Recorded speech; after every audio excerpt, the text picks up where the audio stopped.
So now we move on to section 12C, which is all about the apportionment of the House of Representatives. That is the focus of this section. And it is also the focus of our project 3, which is introduced this week as well. And so in this section, you really do see the use of mathematics in politics a lot more, even more than the voting section. So the objectives of this section is to know the history of apportionment in mathematics, and then we apply 4 apportionment methods: Hamilton's method, Jefferson's method, Webster's method, and the Hill-Huntington method. And these methods you're going to need to be able to do. So you're going to need to be able to know the process and how to do these for our project as well as for the test. So let's talk about apportionment. What does this mean? So it says each state in the United States has 2 senators, but the number of representatives varies from state to state. Who decides how many of the 435 seats in the House of Representatives each state gets? This question is one of apportionment, because the seats in the House of Representatives must be apportioned or divided among the states in a fair way. In this section, we'll discuss the mathematics that underlies apportionment. So now let's look at the constitutional context. Much of the mathematics of apportionment arose from the historical attempts to meet the letter and spirit of the U.S. Constitution. The Constitution, Article 1, Section 3, specifies a simple method of apportionment for senators. Each state gets 2 senators. So there's no big issue there. Every state, no matter how big, no matter how small, no matter if it's very populous or not, every state gets 2 senators. However, the requirement for the House of Representatives are much more complicated. The Constitution mandates that the seats, this should say seat, not seers, that the seats in the House be apportioned to the states according to their population, subject to a minimum of 1 seat for every state. It allows Congress to set the total number of representatives so long as the total number does not exceed, so does not go above, 1 for every 30,000 people. The Constitution directs Congress to reapportion seats in the House every 10 years following a census. And so right now, 2020, we are in a very big year because this is the census year. So next year, once they have gotten all the census data from 2020, they will reapportion the House of Representatives and, calculate how much money each school district gets, and all this other kind of federal aid all depends on that census, which is why it's so important. However, the Constitution does not specify a particular procedure for the apportionment. So the Constitution itself doesn't tell which method of apportionment should be used.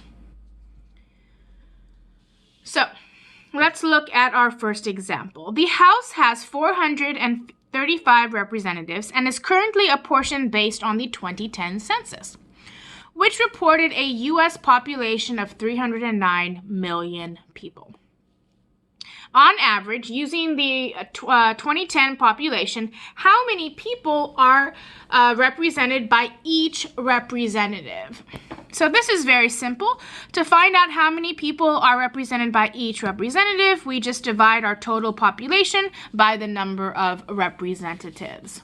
So population, we could say U.S. population divided by number of representatives. So this is 309 million people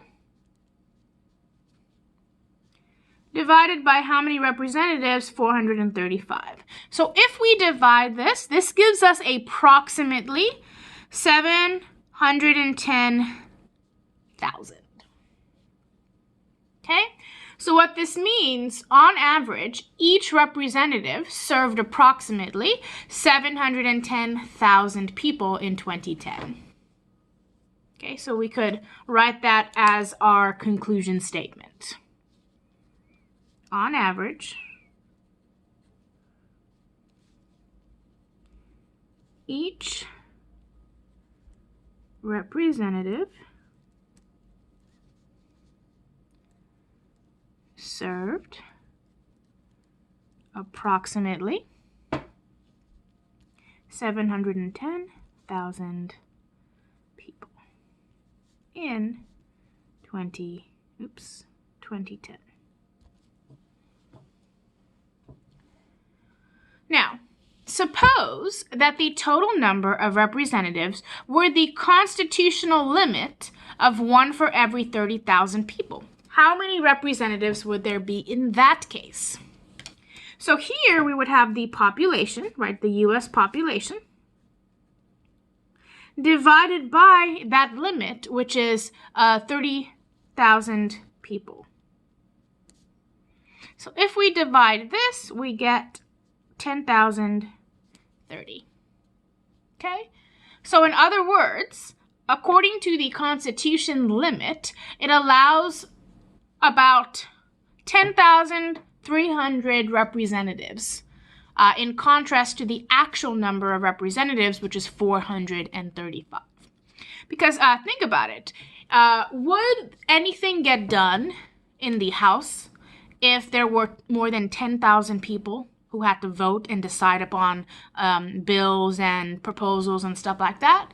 Of course not, right? That's way too many people to come to a conclusion. Also, how would you house them? You would need a super huge building to have all 10,300 of them in the same room, during debates and when Congress is in session. So although this is the limit of what it could be, we have way fewer in reality, which is the 435 that we currently have in the House. Okay, so we could say the constitutional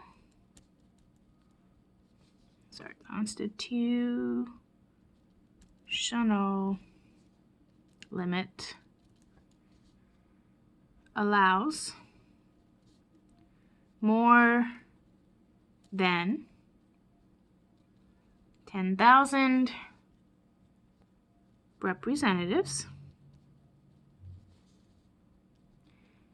in contrast to the actual number of 435.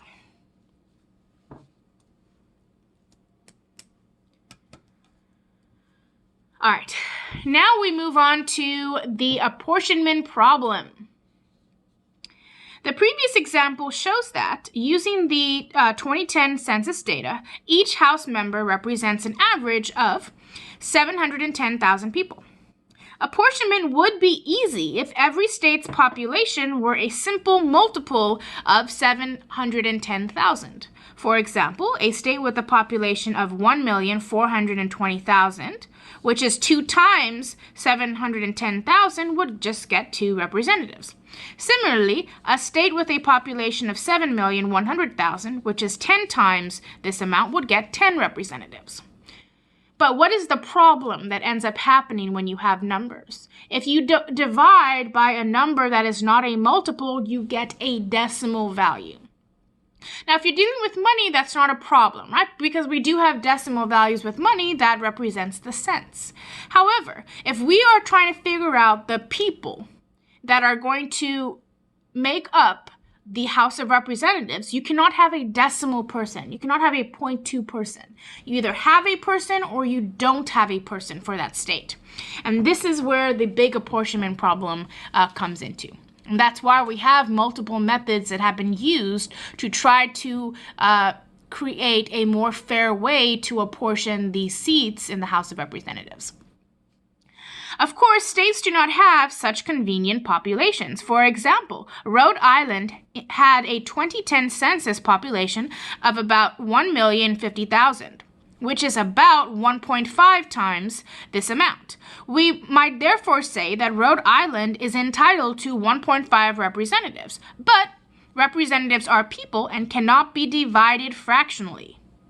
Rhode Island could either have 1 representative or 2 representatives. Now, the people of Rhode Island would prefer to have 2 representatives because that strengthens their voice in the House. However, people of other states might prefer that Rhode Island have only 1 representative, thereby leaving 1 more representative for another state.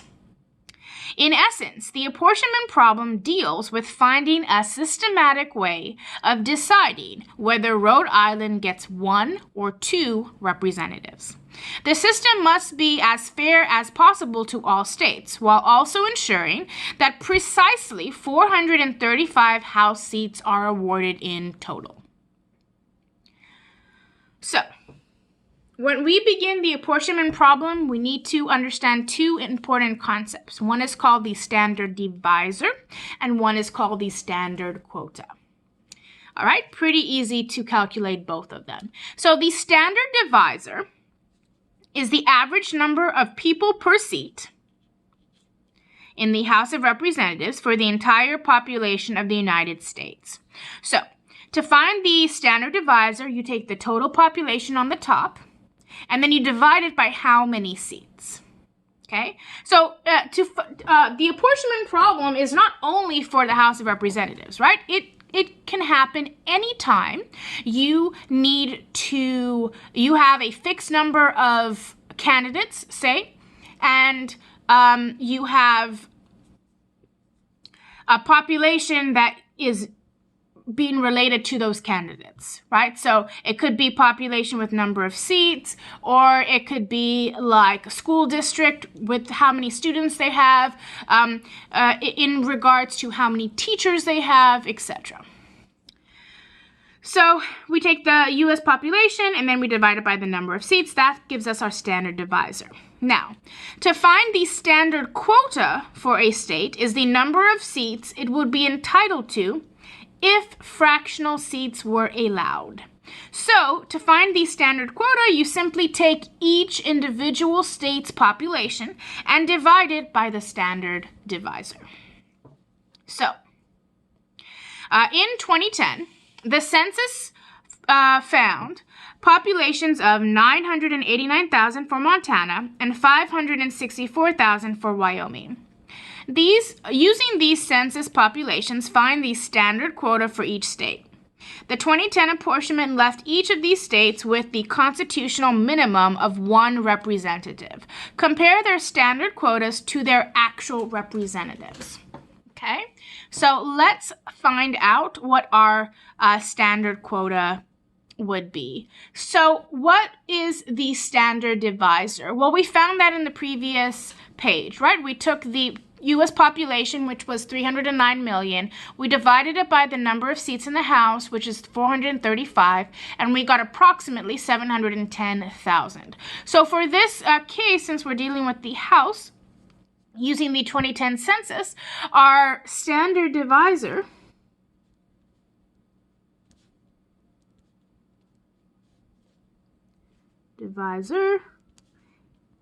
is 710,000. So, let's find the standard quota for Montana.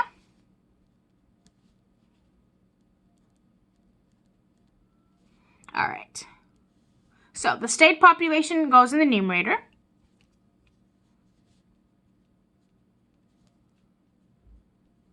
And the standard divisor goes in the denominator. All right. We divide this and we get approximately 1.4. Now let's do Wyoming.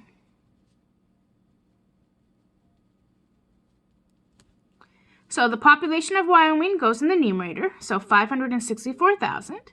And then it gets divided by the standard divisor of 710,000. And this gives us approximately 0.79.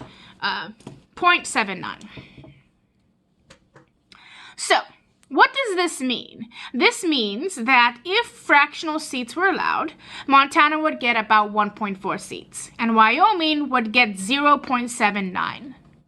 Okay? Now, according to the constitutional minimum, both of these states got 1 seat. Okay?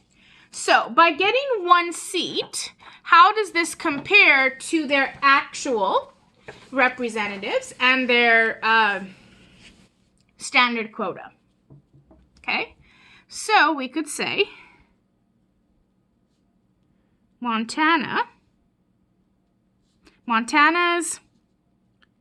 standard quota of about 1.4 is greater than its actual number of representatives, which is 1. However, Wyoming's standard quota of about 0.79 is less than its actual number of representatives, which is also 1.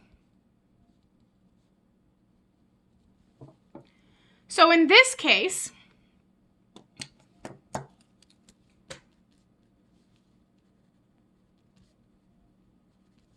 Montana is underrepresented,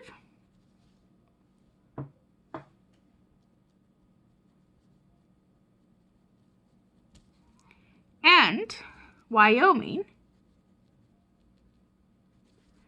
is overrepresented.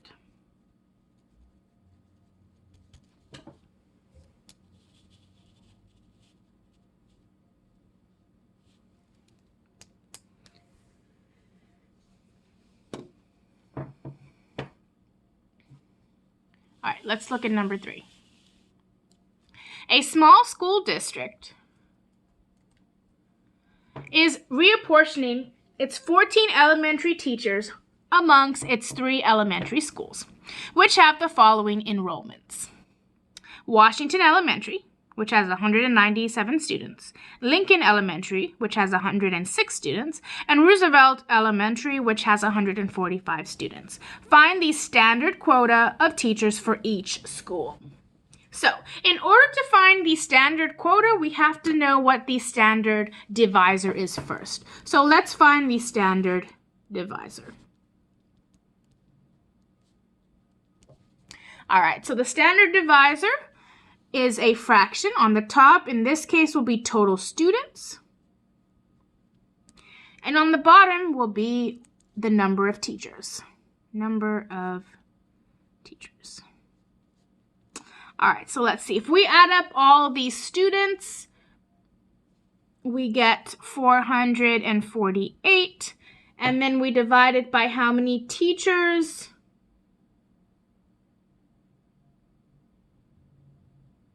14, and that gives us 32. Okay, so our standard divisor is 32. So in other words, 32 students for each teacher.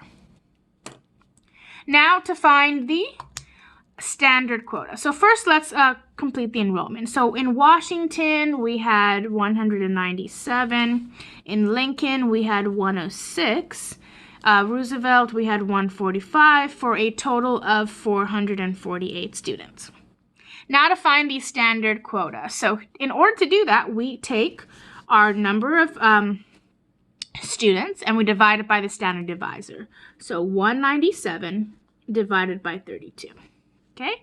And then this gives us approximately 6.156.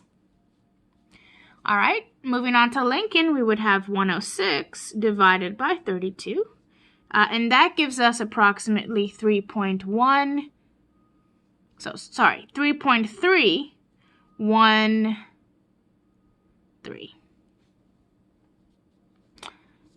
Let me write that a little neater. Oops.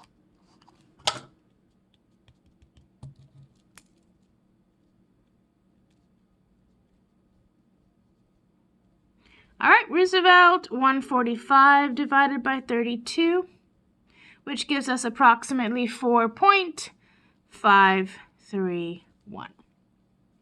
Adding up all these gives us the total of 14. Now, what is the problem with this? So if you were assigned, right, say you were the, superintendent of this district and you had 14 teachers and you had to decide how many teachers do I send to each of these 3 schools? Well, you cannot send 6.156 teachers. You could either send 6 teachers here or you could send 7 teachers here. The same thing here. You could either send 3 teachers or 4 teachers. The same thing here. You could either send 4 teachers or 5 teachers. And so the apportionment problem is, which one do we decide? Do we round up? And do we give them more or do we round down? Now, if we rounded all of them up, this would become 7. This would become 4, and this would become 5. So then if you have 7 plus 4 is 11, and then 11 plus 5 is 16. Now you need 16 teachers, but you only have 14. Okay, so you see the problem. So now we're going to talk about some ways that we can apportion, some of our methods of apportionment. So this is the challenge. So 435 representatives in 50 states make apportionment in the United States House of Representatives complex. For the purposes of understanding apportionment, it is easier to work with a smaller set of states. So suppose there were only 4 states, A, B, C, and D, with populations shown in the table and a total population of 10,000 people. Suppose these 4 states decided to create a legislative with 100 seats.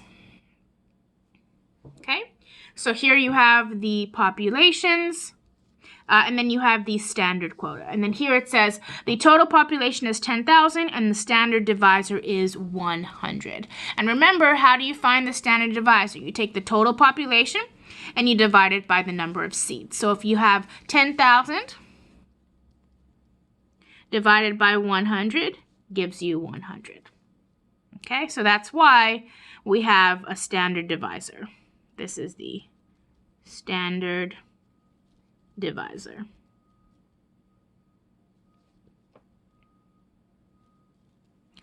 Now, to find the standard quota, you take every individual state and you divide it by the standard divisor, which is 100, and then that gives you the standard quota. Now, we cannot use the fractional standard quotas for the actual apportionment. Instead, we must find a way to make integers from standard quotas. So integers are no decimals, right? No fractions, no decimals, like 5, 6, 7, 8. The most obvious solution would be to round all of the standard quotas according to standard rounding rules. In that case, all 4 standard quotas would round down. So in this case, right, because this is less than 5, this rounds down to 9. This is less than 5, this rounds down to 27.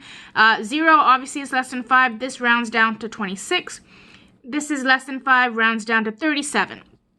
So now if you add up those, you get 99 seats, which is 1 short of the 100 seats that were supposed to be apportioned. This failure to attain 100 seats, this is important, this failure to attain 100 seats using standard rounding rules means that we must find a different way to make integers from standard quotas. Herein lies the challenge of apportionment. There are many reasonable ways to make integers from standard quotas, but they do not all lead to the same apportionment results. So let's start with our first method, which is called Hamilton's method. So the United States conducted its first census in 1790, presenting Congress with its first task of apportionment almost immediately after ratification of the Constitution. Alexander Hamilton, then the Secretary of Treasury, championed a simple apportionment procedure that worked as follows. Okay, so Hamilton's method is probably the easiest method out of the four. So after finding the standard quota for each state, we have two things. One, give each state the number of seats found by rounding its standard quota down. For example, if you had a standard quota of 3.99, you would still round it down to 3. Okay, so the first step is you take all of the standard quotas and you round them all down. Okay, and this gives us what we call a minimum quota or lower quota. So this is the minimum number of seats every state will have. Now, part two, if there are any extra seats after each state has been given its minimum quota, look at each state's fractional remainder. Okay, so the fractional remainder is really just the decimal value. And then you give the first extra seat to the state with the highest fractional remainder, to the next state with the second highest fractional remainder, and so on until all the seats are gone. So let's apply it here, and you'll see how really easy Hamilton's method really is. So we have those populations of the state we just talked about. We have their standard quota, which we found by taking the state population and dividing it by the standard divisor. And then now we're going to find our minimum quota. So remember, to find the minimum quota, we just round down. So it doesn't matter what this decimal is, you're really just looking at the whole number in front. So this is 9, this is 27, this is 26, this is 37. So if we round down, now we add up these numbers and we get 99 seats, which means how many extra seats are there? 1. So what I like to do is I like to put that 1 over here. So that way I already know how many extra seats do I need. I need just 1 extra seat. So in this place, this next column, we put the fractional remainder. So now I'm going to do this so when you look back at your notes, you can understand where we're getting this from. Now for the fractional remainder, we'll take the decimal amount. Okay, so here we're going to have 0.36. Here we're going to have 0.26. Here we're going to have 0.03. And then here we're going to have 0.35. And if we add these together, we should get that 1. So Hamilton's method says you take the first extra seat, in this case we only have 1 extra seat, and it's going to go to the state that has the highest fractional remainder. So which fractional remainder is the largest? Well, this is the largest, okay? Which means this state gets the extra seat. So we now have 10 seats. So I'm going to make an extra seat added to state A. And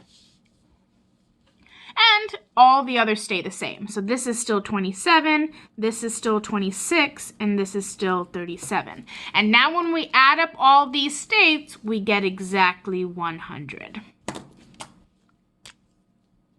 Which is what we want. So as soon as we end up with what we want, which is the number of seats, which we said was 100, then you know that you are correct. If these numbers don't add up to what you're looking for, which in this case is 100 seats, then you know you did something wrong. So in Hamilton's method, it's pretty easy to determine if you're doing it correctly or incorrectly by the total number. That's how you know if it's correct. If this is not matching what you need, then you know you did something wrong here.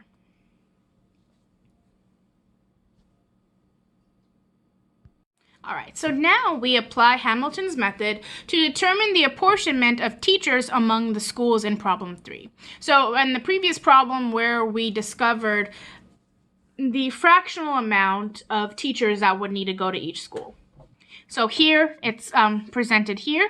And so now we're going to use Hamilton's method. So remember, the minimum quota is rounding everything down, which means just taking the whole number. So this is 6. This is 3, this is 4. Add them together, you have now 13 teachers. So the minimum teachers Washington School is going to get is 6. The minimum teachers Lincoln Elementary is going to get is 3. And the minimum teachers Roosevelt is going to get is 4. So now, how many teachers do we have left over that we still need to figure out where they go? Just one, right? Because now we have 13. So only one teacher is left. So now let's look at the fractional remainders. Okay, so pretty much you're just going to write the decimal value.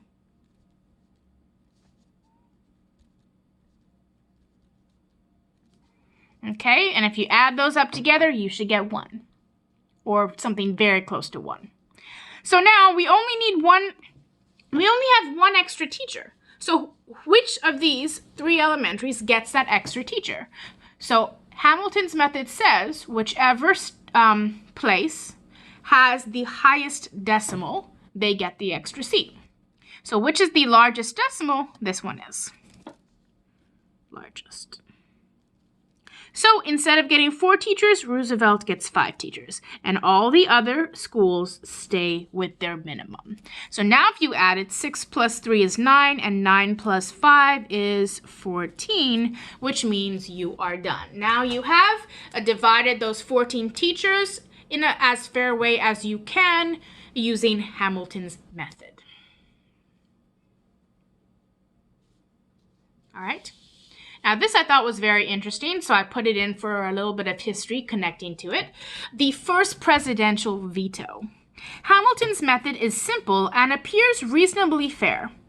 Perhaps as a result, both the Senate and the House voted in 1791 to adopt this method of apportionment.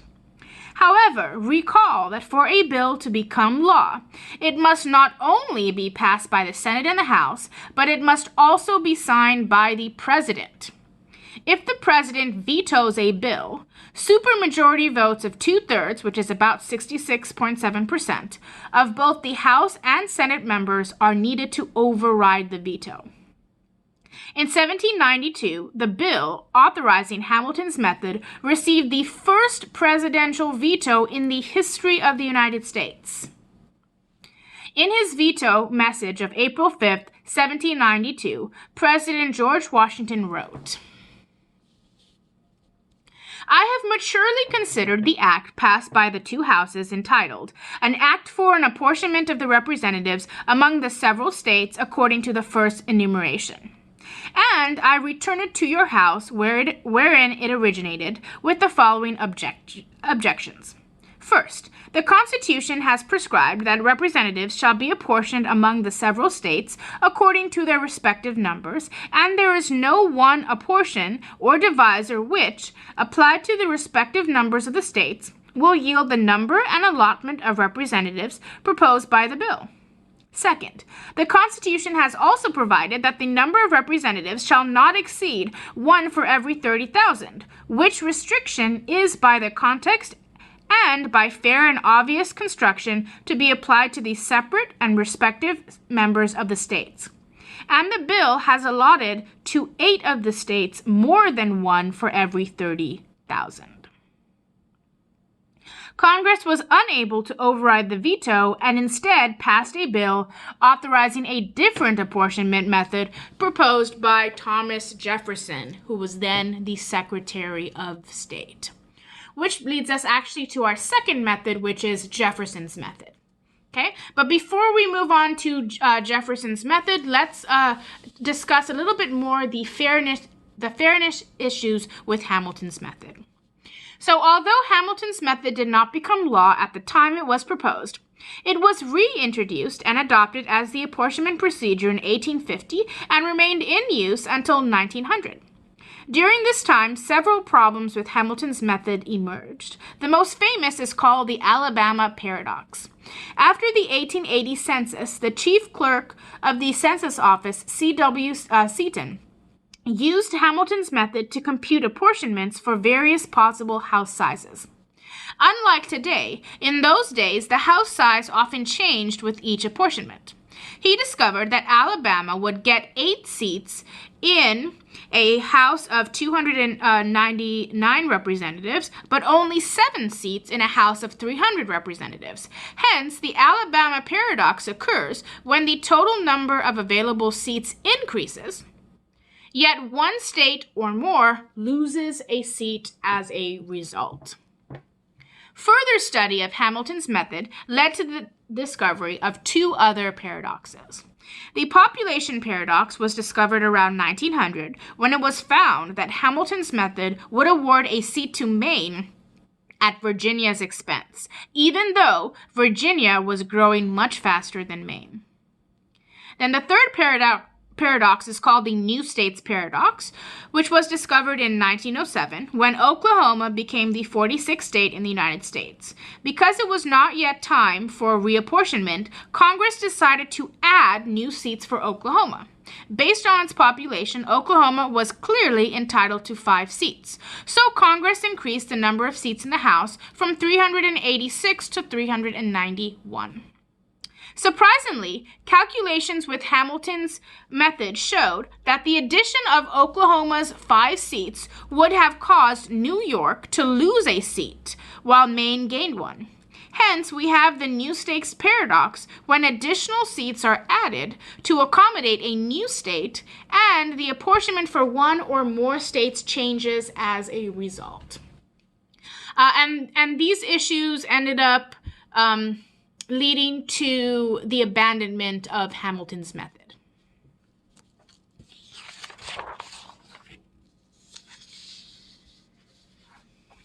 All right. So in this example, we are going to discover if this Alabama paradox occurs in this example. So using Hamilton's method, recompute the apportionment in the previous table, which was 12.12, if there are 101 seats assigned instead of 100. So here we are assigning more seats. So if we're assigning more seats, we assume that no state should lose any seats. So let's see what happens. So here we're going to first have to find our standard divisor, right? Because our number of seats have changed.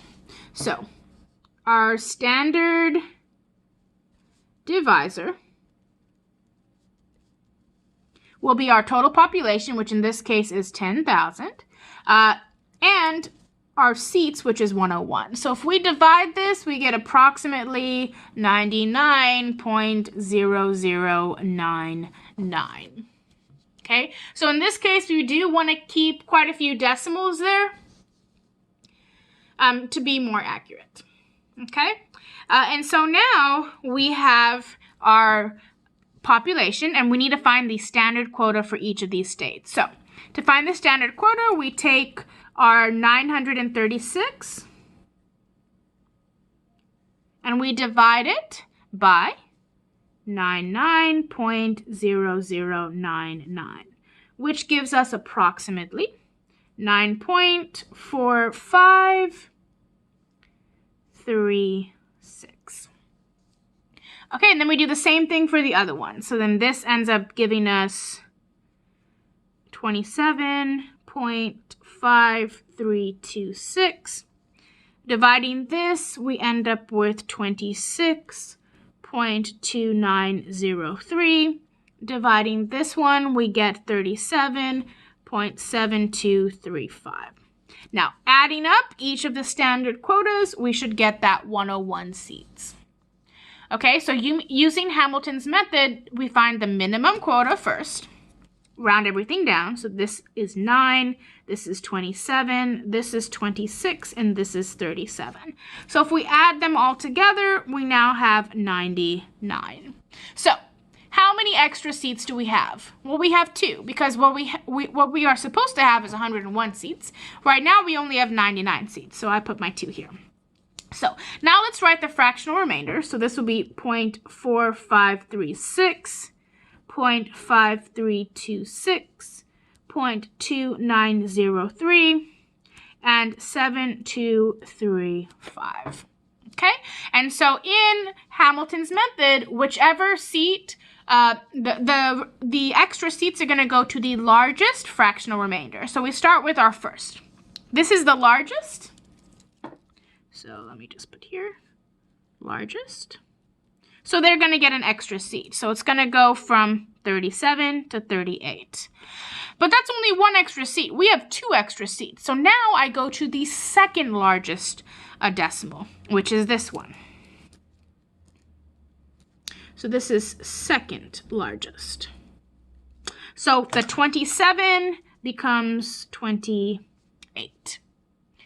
And I have now given the 2 extra seats. So state A stays the same and state C stays the same. And now when we add up the seats of the 4 states, we get exactly 101, which is what we wanted.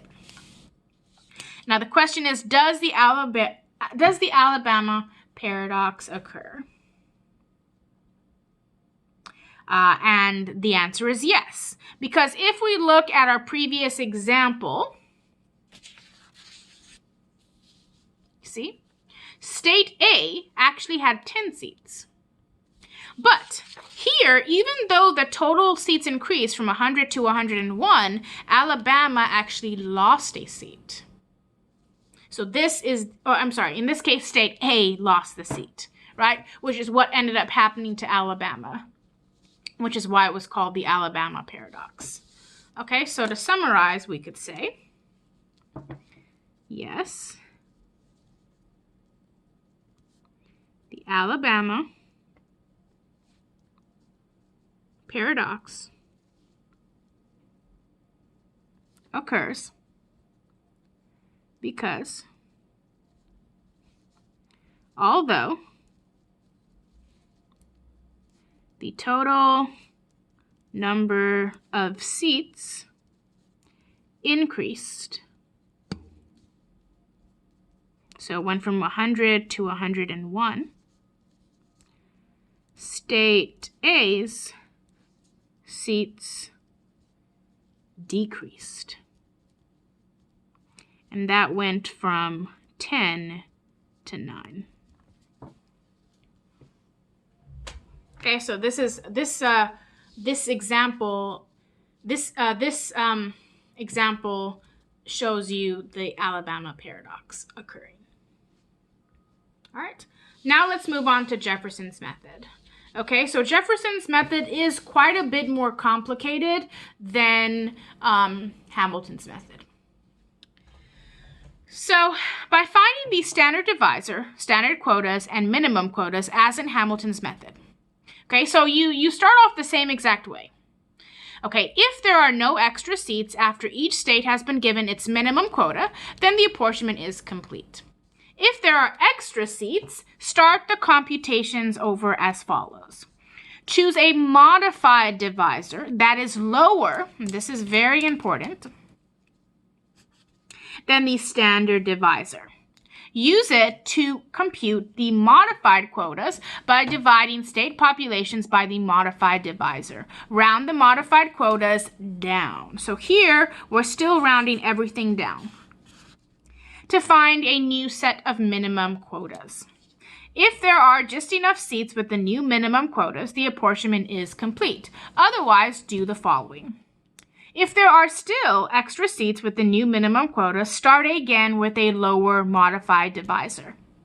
If there are not enough total seats to fill all the minimum quotas, start again with a higher divisor, but still smaller than the standard divisor.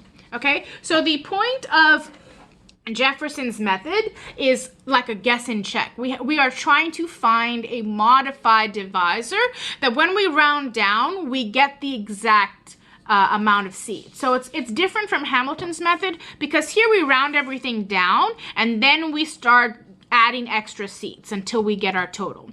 Whereas in Jefferson's method, when you round down, it has to equal exactly the number of seats. If it doesn't, then you have to try again with a different modified standard quota. Okay, and the key thing is the standard quota should always be less than, the modified divisor should always be less than the standard divisor. Okay, all right, so let's apply Jefferson's method to the same 4 states that we've been doing. So we start off with the same 10,000, we still have 100 seats, and this is our standard quota, right? So we find the minimum quota, just like we would do in Hamilton's method. Okay, add those together, we get 99, which doesn't equal exactly this, right? So now, instead of looking at the decimal values, we now have to recompute the quota with a modified divisor. So let's go down. So we had our standard divisor was 100. Right? Because 10,000 divided by 100 was 100. So how about we try 99? Okay? And this is trial and error. So you try a number and you check. If it works, you're done. If it doesn't work, you keep on going lower until you find it. Okay? So let's try 99. So if we divide 936 by 99, okay, we're going to get about 9.45, okay, and then we're going to do the same thing. 2,726 divided by 99, and that gives us about 27.54, okay. We do the next one.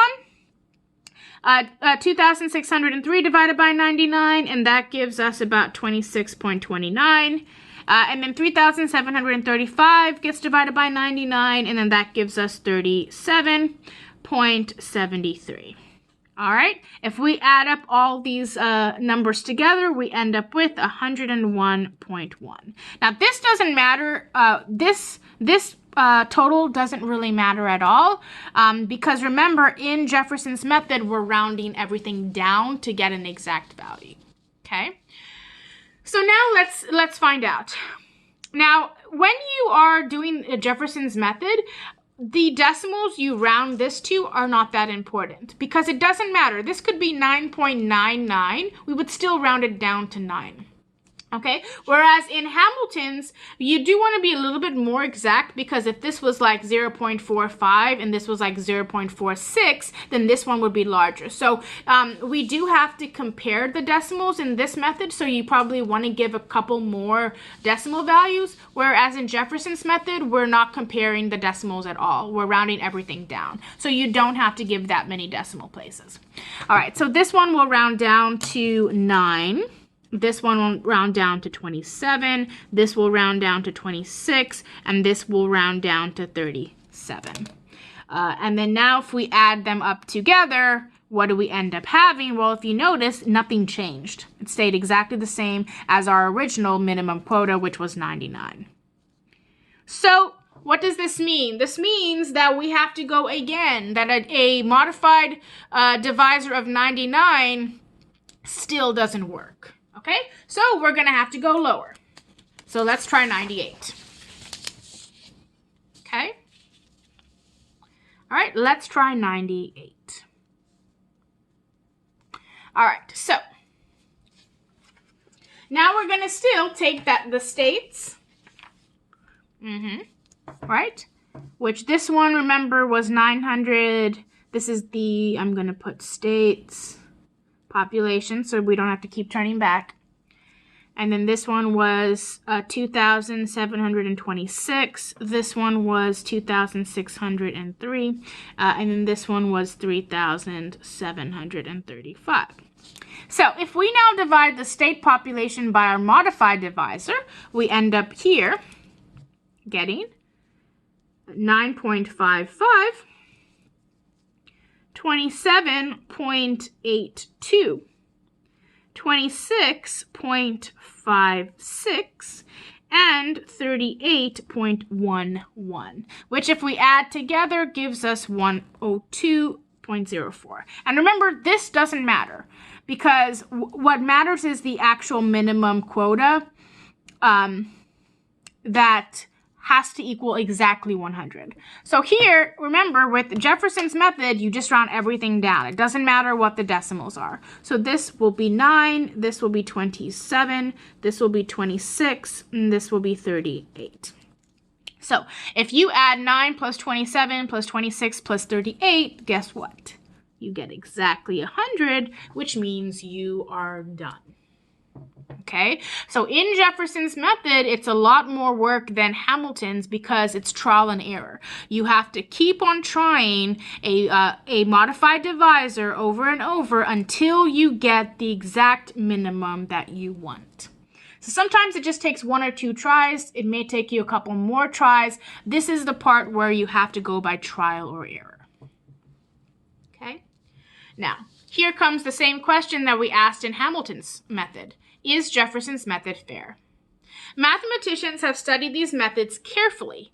Jefferson's method avoids all 3 of the paradoxes found with Hamilton's method. However, Jefferson's method sometimes leads to a different problem. The quota criterion is the idea that the actual apportionment of any state should be its standard quota rounded either up or down. Okay, so the standard quota, right, which is taking the state's population and dividing it by the total number of seats, right? Whatever your decimal value you get should either go above or below. Like, for example, here. If this state should get about 9.55 seats, then they should either get 10 seats or they should get 9 seats, right? They shouldn't get 8 seats or they shouldn't get 11 seats. It should just be one up or stay the same. Okay, that is what the quota criterion is based on, right? And it's generally considered that if this fails, then our method is considered to be unfair, which makes sense. So let's consider this example. Consider a 4-state legislature with 100 seats in which the states have the following populations. Okay, so state A, 680, state B, 1,626, state C, 1,095, state D, 6,599, for a total population of 10,000. Now, let's find the standard quota. So, what is our standard divisor? It'll still be 100, because remember, the standard divisor, you take total population, which is 10,000, and you divide it by how many seats, which is 100. And this gives us 100. Okay, so to find the standard quota, we take the state population and we divide by 100. Well, if you divide by 100, it's moving the decimal 2 places. Okay, so this becomes 6.80. And this becomes 16.26. This becomes 10.95. And this becomes 65.99. Okay, and if you add these up, you should get that 100. Okay, but these are decimals, right? We cannot give 6.80 representatives to this state. Okay, and so we start off with the minimum quota, right? What is the least amount of representatives each of these states should get? So we just round down. So this is 6, 16, 10, and 65. Add these numbers together, we end up with 97. So what does this mean? This means that there are 3 seats empty. So if this legislator, this make-believe legislator, was a big room that had 100 seats in it, 97 of those would be filled, and there'd be 3 empty seats, right? And of course, if you just ask the state, who wants an extra seat? Every state's going to want that extra seat. So how do we decide where these 3 extra seats go? So remember, with Jefferson's method, if this doesn't equal the exact number, we have to try again. So let's go ahead and try some numbers, okay?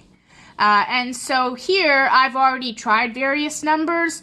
So I'm going to leave this for our actual answer, and then we will use this space below. So remember, when we choose our divisor, it should be less. So it should be less than 100, so let's go with 99. Okay, so let's see if we choose 99. So if you do 680 divided by 99, you get about 6.87. All right, if you divide 1,626 by 99, you get about 16.42. If you divide 1,095 by 99, you get 11.06. And if you divide 6,599 by 99, you get 66.66. So now let's round everything down. So this becomes 6, this becomes 16, this becomes 11, and this becomes 66. All right, so if we add all of these together, 6 plus 16 plus 11 plus 66, we get 99. Okay, which is closer. So now we only have one missing seat, but this is still the incorrect modified divisor because we don't get the exact number of 100. Okay, now let's try 98. Okay, so if we divide 680 by 98, we get 6.94. If we divide 1,626 by 98, we get 16.59. 1,095 by 98, we get 11.17. And 6,599 by 98, we get 67.34. All right. Add up all these together, you end up with 102.4, which means nothing because we haven't rounded down yet. So if we round everything down, we're now going to have 6, 16, 11, and 67. Okay, and so if you look here, this one stayed the same, this stayed the same, this stayed the same, but we got one extra seat here, which will make our 99 100. Okay, and so now we have completed the apportionment of that 100 seats. Okay, now the question is the quota criterion satisfied? Okay, and the answer is no, because if we look back at our standard quota, which was 65 seats for state D, right, the fairness says that this state should either get 66 seats or 65 seats. Whereas using our method, look at this. They ended up actually gaining 2 seats instead of just gaining 1. Okay, so we could say something like State D ends up with 67 seats instead of either 65 or 66 seats. This apportionment violates the quota criterion. Okay, so although the 3 paradoxes that we talked about with Hamilton's method don't occur with Jefferson's method, we do have a different type of violation or paradox that does make Jefferson's method unfair sometimes. So favoring certain states compared to other states.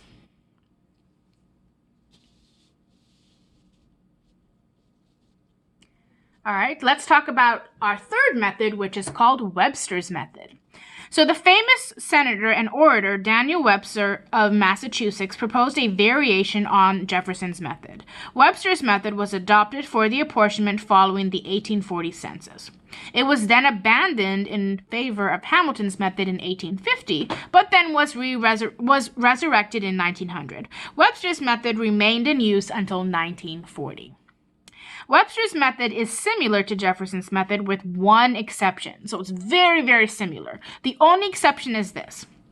Instead of looking for a set of modified quotas that can all be rounded down to give the correct total number of seats, Webster's method seeks modified quotas that give the correct total number of seats by using standard rounding rules. Okay, so instead of rounding everything down, we round everything according to the regular rounding rules, and that should give us the exact number of seats that we're looking for. And if it doesn't, then again, we do trial and error to find a different divisor. And then this is the one difference between the number. Note that while the modified divisor in Jefferson's method is always less than the standard divisor, the modified divisor in Webster's method may be greater or less than the divisor. So it could be above or it could be below. All right, so let's put this into practice. So, consider a Ford legislature with 100 seats in which states have the following populations. State A, 948, State B, 749, State C, 649, State D, 7,654, for again a total population of 10,000. So let's find the standard divisor first, right? Because you cannot find the standard quota without that. So the standard divisor, total population 10,000, divided by how many seats? 100 seats, which means it is again 100. So to find the standard quota, we take each individual state population and divide it by the divisor. So I'm just going to write the example for the first one. All right, and then this gives us 9.48.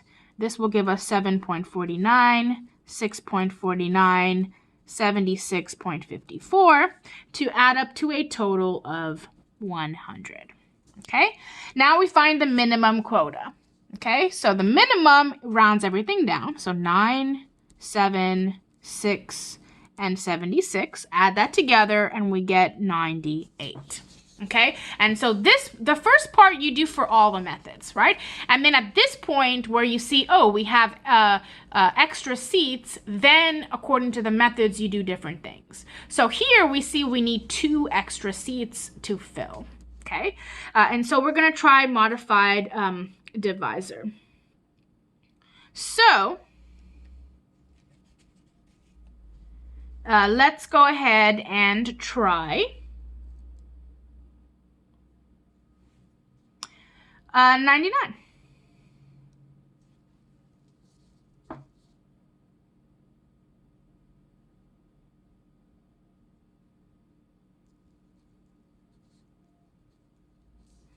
Okay.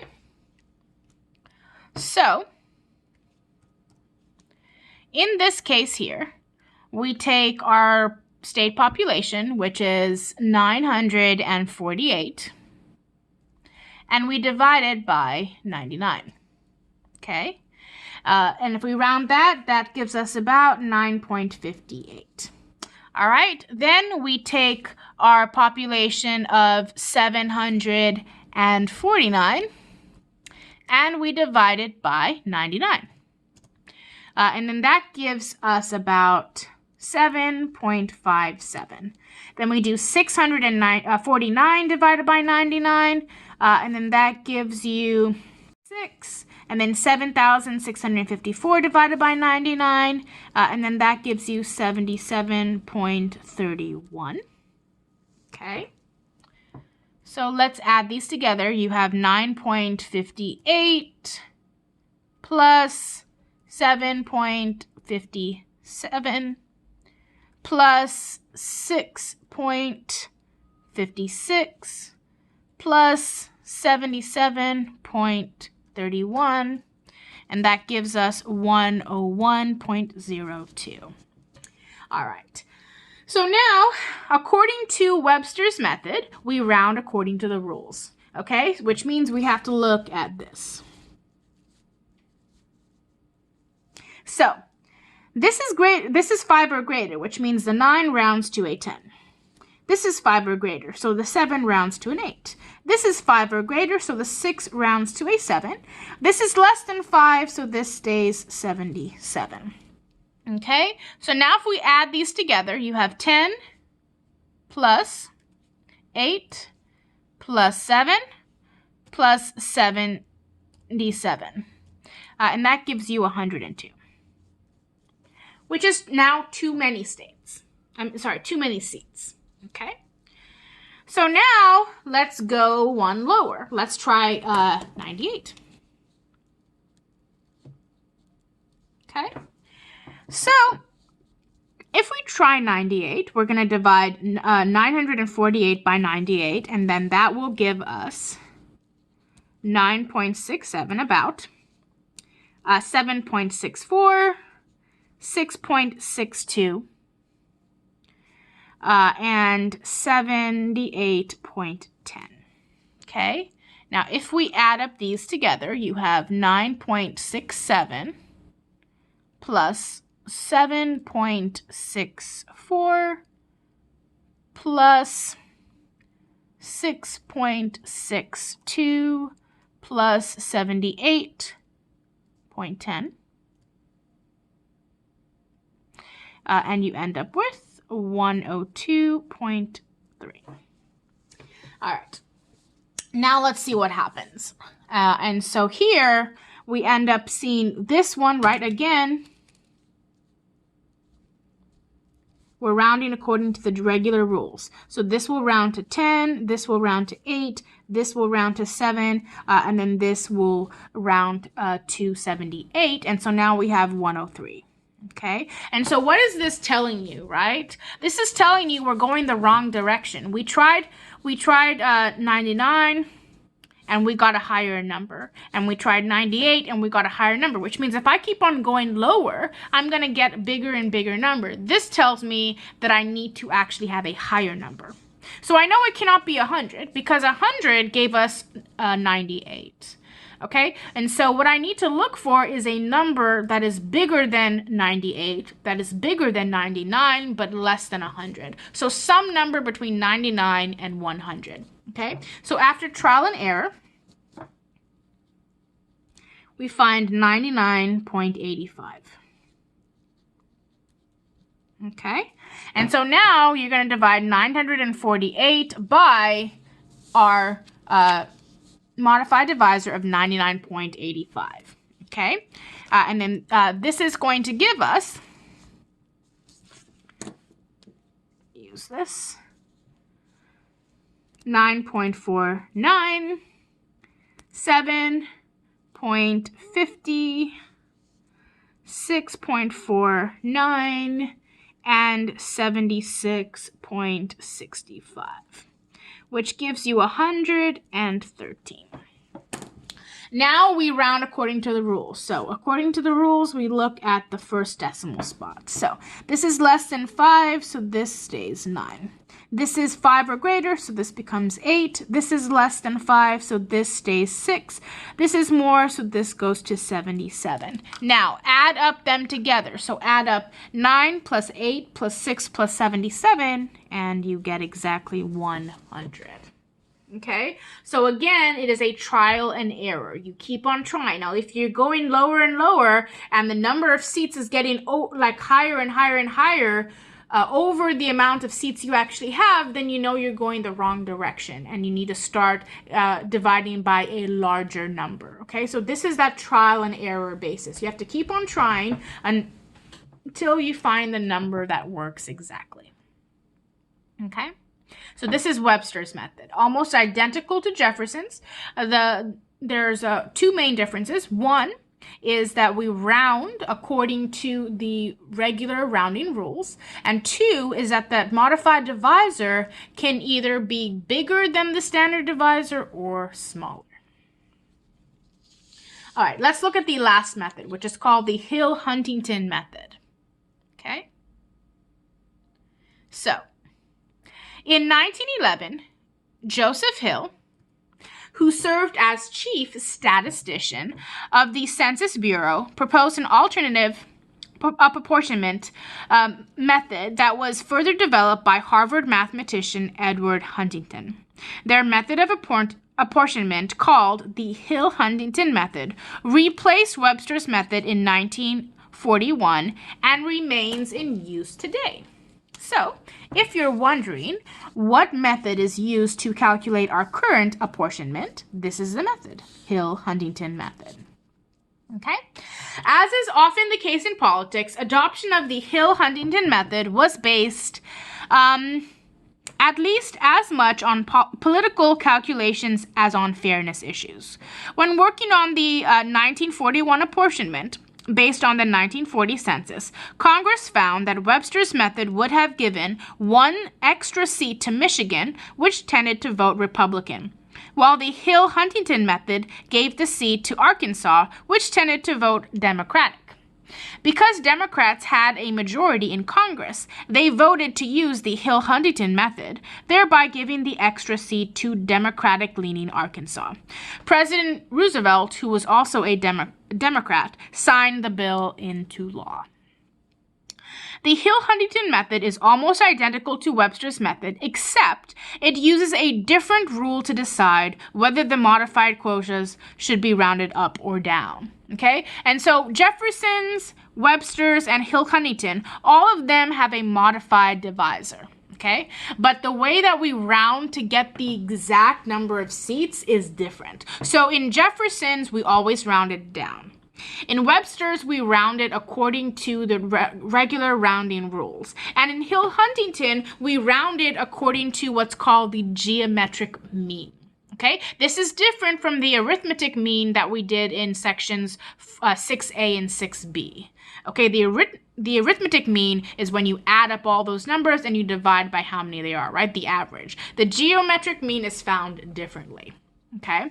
And so here it says in Webster's method, rounding follows the usual rule in which you round up if the fractional part is 0.5 or more and round down if it is less than 0.5, right? These are the regular rules. Now, in the Hill-Huntington method, rounding is based instead on the geometric mean of the integers on either side of the modified quota.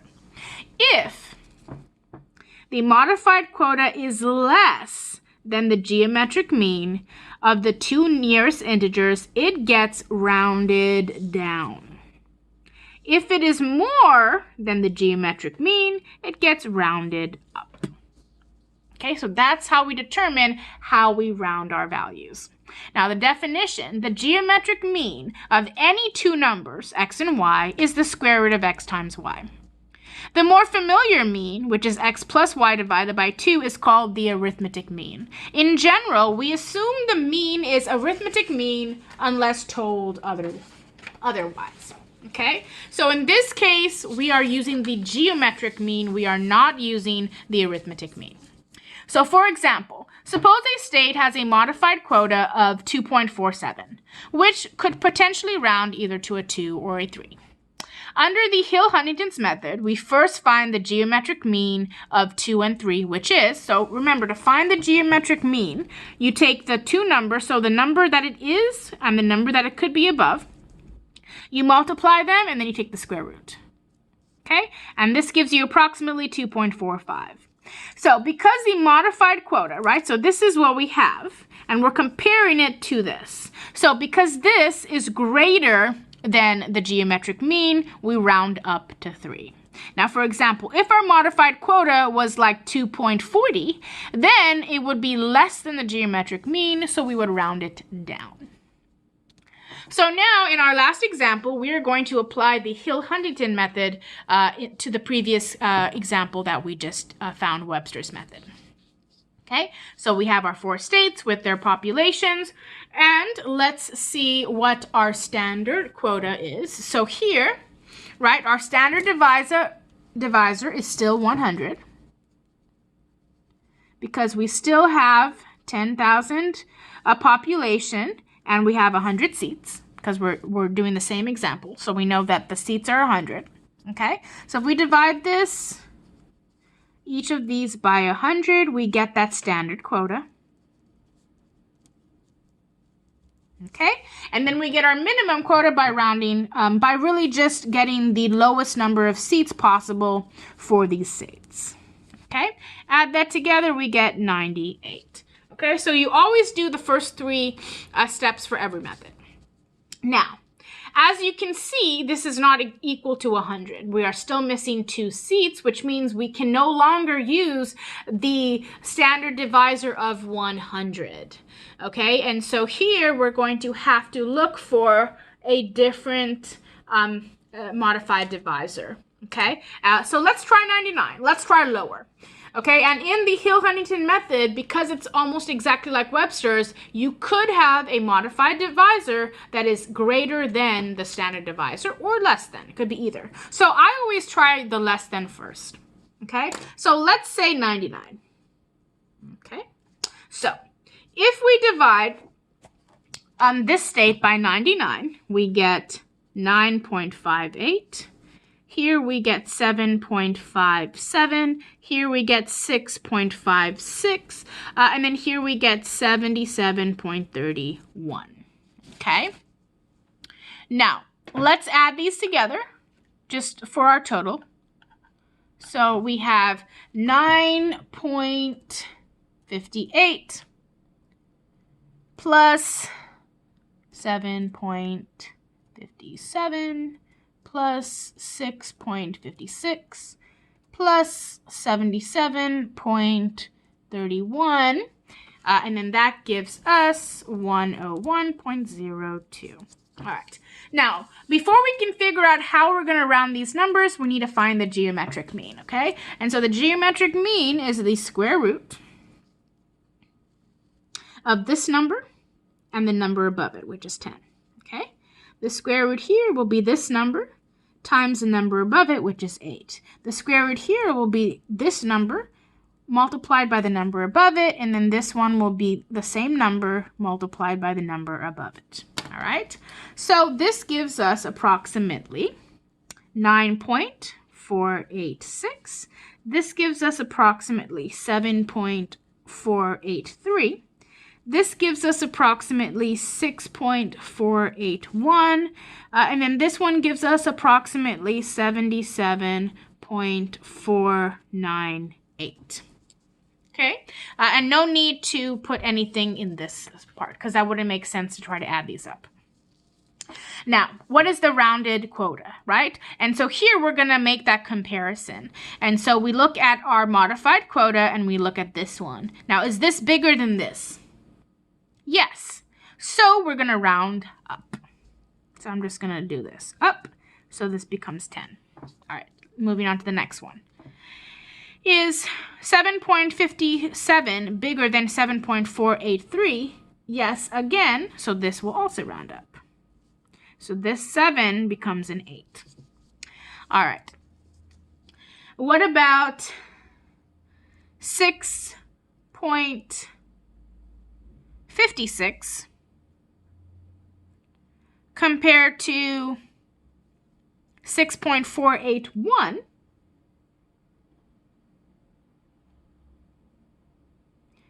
This is still bigger. So this becomes 7. And then if we compare now the modified quota, 77.31 is less than 77.498. So this rounds down, so we stay at 77. Okay, now let's add these up.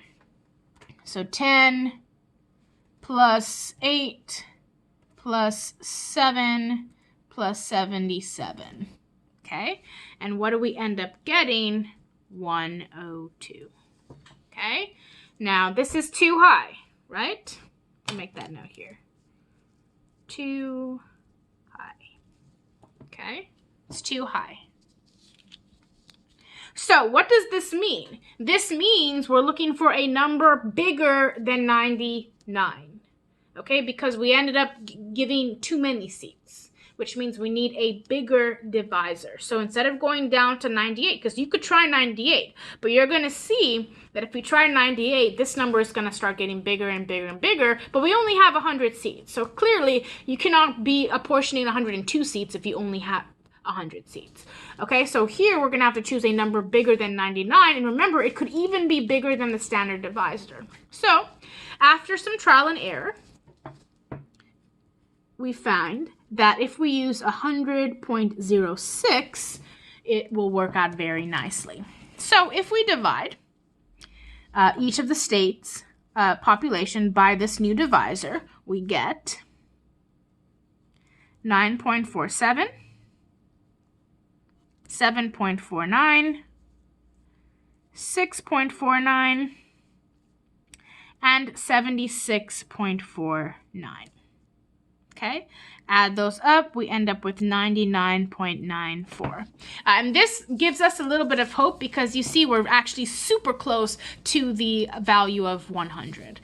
So now we're going to have to find the geometric mean before we can figure out how to round these values. Okay, so to find the geometric mean, it's the number multiplied by the number above it. So then 7 multiplied by 8. The square root of 6 multiplied by 7, and in this case, the square root of 76 multiplied by 77. So in this case, this will be the same. So this is still approximately 9.486. This is still approximately 7.483. This one is approximately 6.481, but then this one is a bit different because this was 77 times 78. This is now 76 times 77, and so then this gives us approximately a 76.498. Now, obviously, as you can see, when you find the geometric mean, it is always within this number, right? So you're always going to get some decimal of 9, some decimal of 7, 6, or 76. You're not going to get a number that is outside of this, okay? You're going to get a number in between 7 and 8, in between 9 and 10.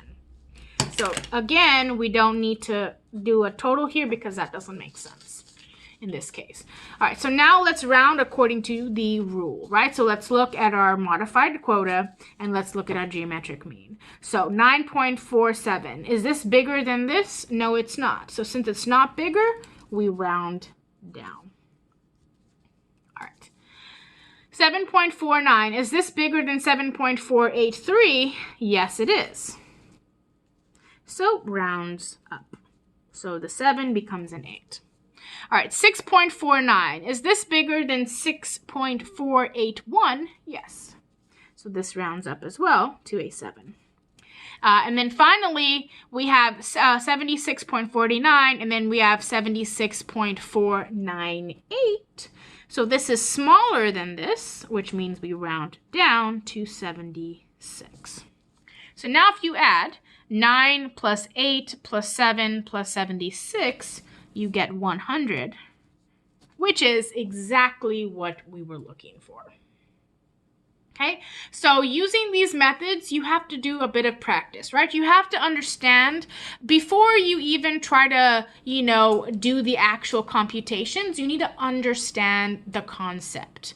Okay, the concept of we're looking to divide seats, a number of seats by a population, okay? And so you have to understand what the minimum quota means. It's the minimum number of people that we get, okay? And what does the standard quota mean, okay? Because this is what we're basing everything off of, okay? You have to understand that this state here should really get 9.48 people to represent them, but it's impossible to have a person that is a decimal. So the whole idea is figuring out, do they get 9 or do they get 10 seats? Do they get 7 or do they get 8? Do they get 6 or do they get 7, right? That is the whole idea. So these 4 methods, Hamilton, Jefferson, Webster, and Hill-Huntington, these help us decide how we can apportion that fractional seats, the fractional seats, okay? And then we pretty much end with this paragraph, which says, is there a best method for apportionment? Is there any apportionment system that is unquestionably fair in all circumstances? Such an apportionment system would have to satisfy the quotient criterion in all cases, which, remember, means that every state should either get what the standard quota, the lowest, or a number above it, not more than 1.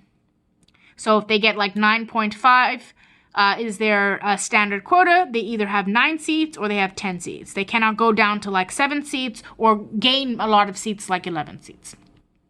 while also being immune from the three paradoxes that affect Hamilton's method. Mathematicians have studied the methods by running simulations of many possible apportionments. Unfortunately, a theorem proved by mathematicians M.L. Balinsky and H.P. Young, called the Balinsky and Young theorem, states that such a system is impossible. It tells us that, in the end, we cannot choose between apportionment procedures on the basis of fairness alone. As a result, apportionment will always involve political decisions, and we can expect it to be a subject of continued debate. So while we can try to modify, and get methods that may be more fair, we will never find a method that will be 100% fair and based on fairness. All right. So when you're working on project 3, the apportionment project, make sure that you refer back to this lecture video and the lecture notes.